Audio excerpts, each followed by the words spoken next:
మహాభారత్లో కర్ణ గురించి విన్నరా? ఆయన లైఫ్ అంతా ఈజీ కాలేదు. టాలెంట్ ఉంది, స్ట్రెంగ్త్ ఉంది, కానీ ఛాన్సెస్ మాత్రం చాలా తక్కువ. చాలాసార్లు అవమానం ఫేస్ చేశాడు, కానీ ఒకేసారి కూడా గివప్ చేయలేదు.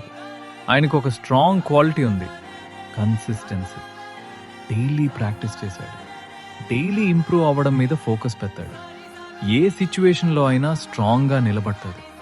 లైఫ్లో కూడా మనకు అలానే ఉంటుంది కదా, అందరికీ ఈక్వల్ ఛాన్సెస్ రావు, కానీ మన ఎఫర్ట్ మాత్రం మన కంట్రోల్లో ఉంటుంది.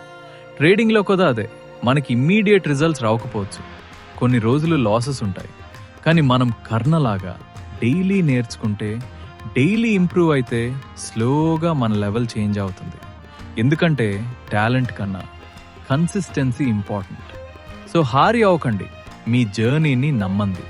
మీ టైం తప్పకుండా వస్తుంది. మీ జర్నీ స్లోగా అయినా చాలా బ్యూటిఫుల్గా ఉంటుంది.